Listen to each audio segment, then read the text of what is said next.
दाना भी उस परमात्मा ने दिया है, तो कुछ हमारा एक भक्ति का बचपन अवस्था है, आपकी जवानी अवस्था है, आपकी अधेड़ी है अवस्था में है, आप बुढ़ापी अवस्था में हैं, आप जिस अवस्था में हैं, उस अवस्था के अंतर्गत आप भजन का भी आनंद ले सकते हैं और भोजन का भी आनंद ले सकते हैं। उस अवस्था के अंतर्गत आप परमात्मा के गुणगान का भी आनंद ले सकते हैं और भोजन का भी ले सकते हैं। युवान अवस्था रहे तो उसका मतलब ये नहीं है कि हम उसको व्यर्थ गंवा दें। बचपन मिला, जवानी मिली, हम उसे व्यर्थ गंवा दें, ये श्रेष्ठता नहीं है हमारी अवस्था के अनुसार। हम बचपन हैं तो अवस्था के अनुसार भजन भी हमारा बलवान होना चाहिए। हमारी युवानी अवस्था है, जवानी अवस्था में है, हमारे भजन का बल और बड़ा होना चाहिए। अवस्था के अनुसार हमारे भजन के बल को हमें बढ़ाना, अवस्था के अनुसार हमारे कीर्तन के बल को हमें बढ़ाना। और जब हम अवस्था के अनुसार अपने भजन के बल को बढ़ाएंगे तो ये निश्चित है हमारा भजन जैसे जैसे बढ़ेगा वैसे वैसे प्रभु की कृपा भी हम पर बढ़ती चली जाएगी, वो खाली नहीं जाएगी।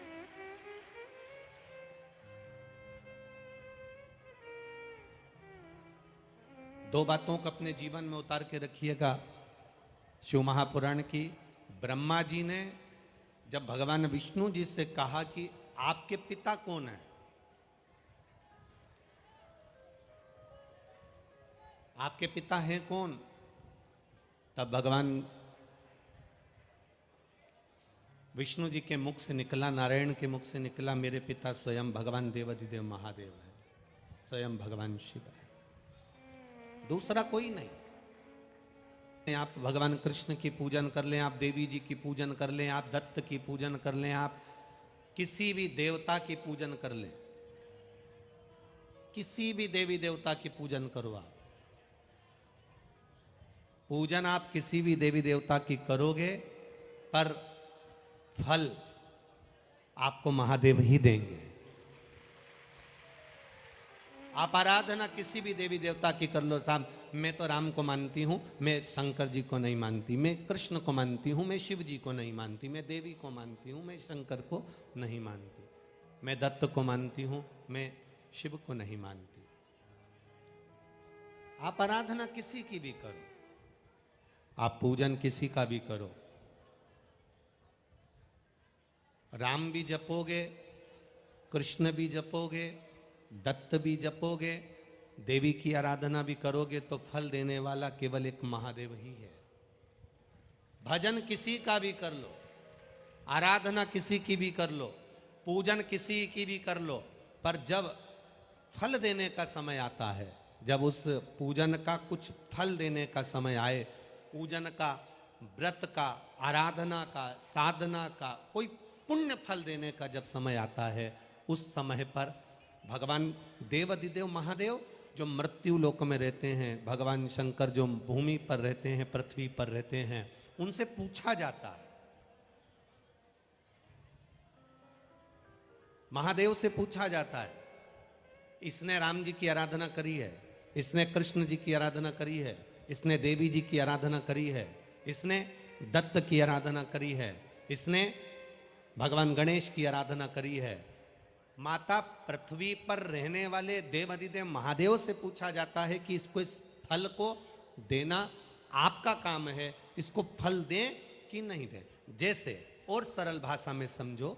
कोई इचल करेंजी का लड़का वाला,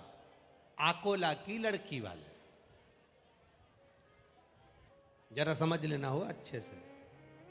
इचल करेंजी का लड़का वाला या अमरावती का लड़का वाला और लड़की वाले आकोला के, लड़की को पसंद करने के लिए कब आएगा, जब वो सब आकोला वालों से जो उसके परिचित होंगे, रिश्तेदार होंगे, नातेदार होंगे, कुटुंब वाले होंगे, उसके अपने होंगे, पहले उन्हें फोन लगाएगा, पूछेगा क्यों साहब वो भेरूलाल जी की छोरी कैसी है, क्यों साहब वो राम किशन की लड़की कैसी है, क्यों साहब वो नाथीराम जी की मुलगी कैसी है, तो पूछा जाएगा कि हम वहां आ रहे हैं, आकोला में हम पहुंच रहे हैं, उनकी लड़की को देखने के लिए आ रहे हैं, पहले सब दूर से मालूम करा जाएगा, हाँ साहब लड़की अच्छी है, संबंध कर लो। जैसे आपने लड़की के आसपास के लोगों से पूछा कि लड़की कैसी है, लड़की वालों ने लड़के वालों के यहाँ पूछा कि साहब अमरावती में वो व्यक्ति के यहाँ लड़का है और वो कैसा है, उनसे पूछा। उसी तरह 33 कोटि देवी देवता का तुम व्रत कर लो, नवरात्रे का व्रत करो, अष्टमी का व्रत करो, सप्तमी का व्रत करो, छठ का व्रत करो, तीज का व्रत करो, चतुर्थी का व्रत करो, पंचमी का व्रत करो, सोमवार मंगलवार बुधवार गुरुवार शुक्रवार शनिवार तुम किसी भी देवी देवता का व्रत कर लो, पर जब फल देने का समय आता है तब महादेव से पूछा जाता है साहब देना है कि नहीं देना।